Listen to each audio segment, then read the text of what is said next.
Hey, hello, and how do you do? It's your girl Daeja Shallise, and welcome to my channel. Before we get started today, please hit the red subscribe button and give this video a thumbs up. As you can see by the title of this video, we're going to be talking about something very serious, very deep and personal, and that's coping with grieving. Something that all of us have experienced or one day will experience. So be ready.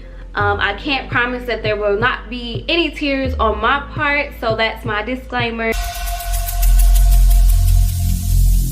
Every single day, I'm gonna make something great. That's my way.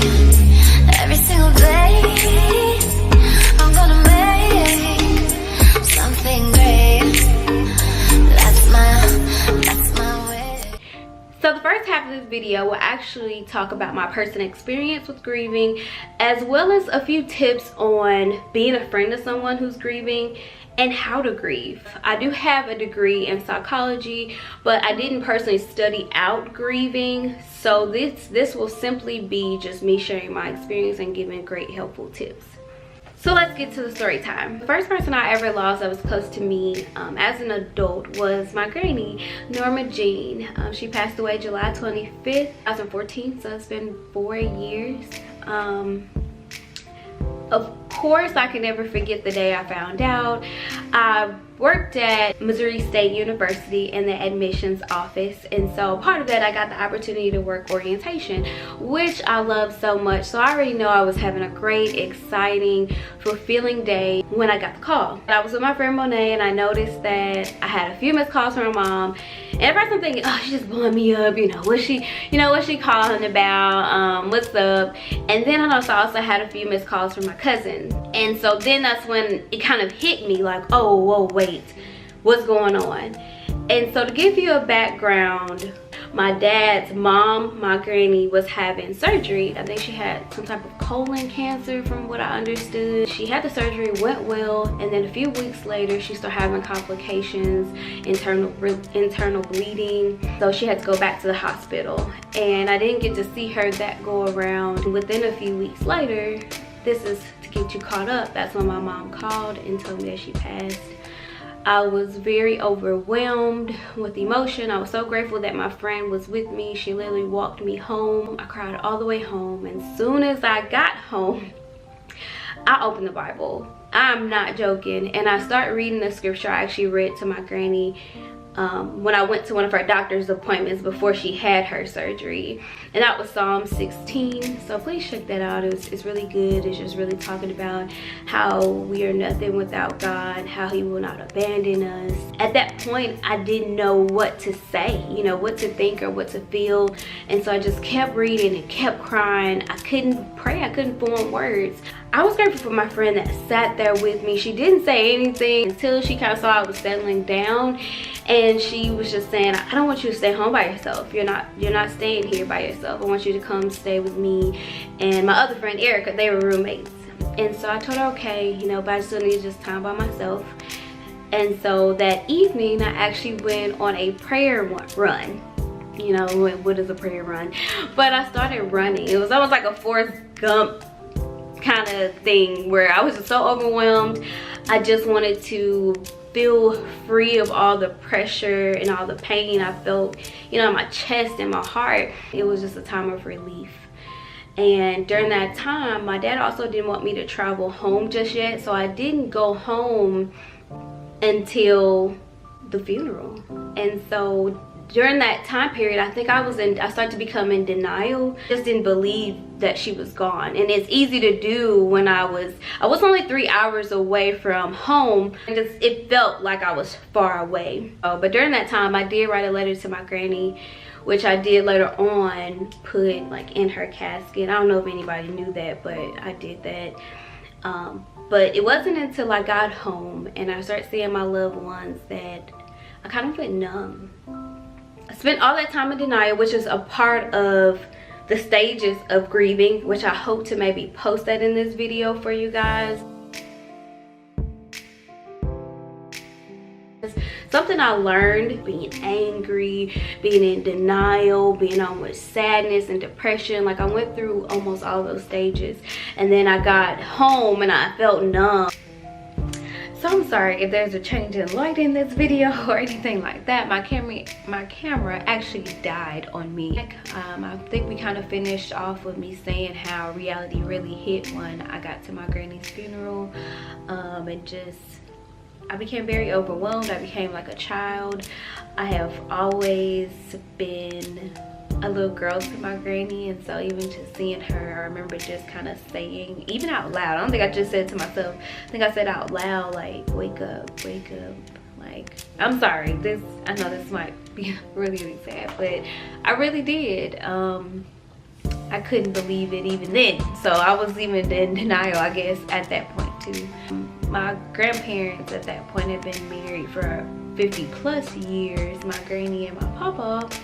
And so actually 2 months later, after my granny passed, my papa actually passed. And of course I will say it was from heartbreak. They actually said it was a heart attack, but yeah, he definitely changed a lot in those last 2 months of his life. Just losing her, they were a pair.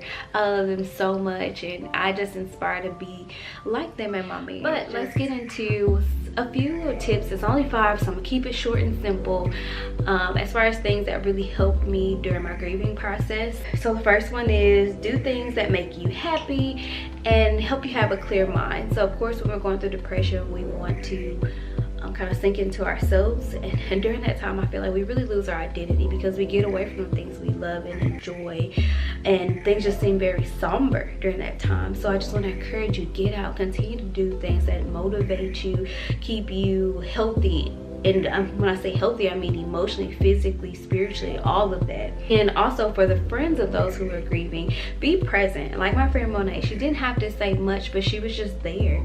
Like, of course, as a friend of someone who's grieving, you want to fix their situation. You don't want to see them sad. You don't want to see them so down, because typically they kind of change from the person you know them to be to someone completely different. But you can't change that about them, but you can be there and be present and listen. You'll have some people that love to talk about their loved ones and their fun memories of them, and others that might not want to talk about them at all. You can't generalize what you say. Number 3, do not avoid those grieving. I am of this. I actually had a friend that was grieving, and I think I was going through a lot too. I was going through depression, and I just felt like, man, I don't want to put any of my burdens on her. She's going through it. And during the beginning of her grieving process, I was there and talking to her, but then I feel like I just wasn't being consistent as I should have. And so that's one thing I just want to encourage everyone to do. Do not avoid those that are grieving. They still need you. And I'm grateful for the friends that even when I pulled away during my grieving process, they still pushed themselves into my heart in a good way, not overwhelming or trying to control a situation, or not even that they had to be there. Sometimes they might have given me a cute little present or a card, which goes into the next one.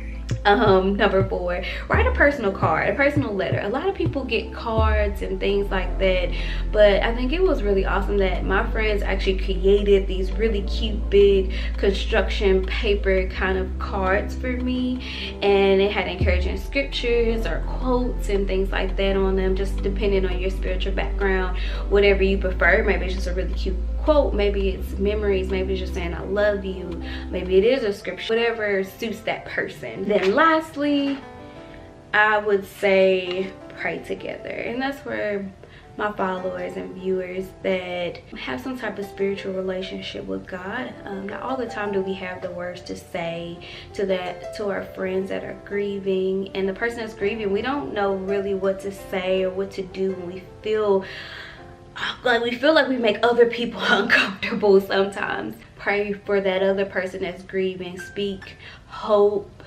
and encouragement to them through prayer, for them just to hear you, to know that you're thinking of them, that you care about them that much.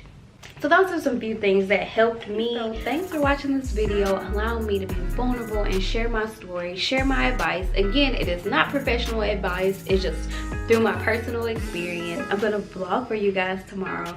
Different things I wanna do to remember my granny. Man, I'm sure tomorrow is going to be amazing. I cannot wait. I hope you can think of some great ideas that you can share with a friend that's grieving, or be able to create your own ideas through my ideas on ways you can celebrate those wonderful people that made such an impact in your life. Keep their memories going, keep them alive through you, and love them endlessly. And if you haven't already subscribed, go ahead and subscribe to my channel. I'm looking forward to doing many more videos, posting every week. And please give this video a thumbs up. I'm sure it was something you enjoyed about this video, or at least feel great to move forward in supporting someone who's grieving and working through your grieving process. Thank you so much for watching. Love you guys. Peace.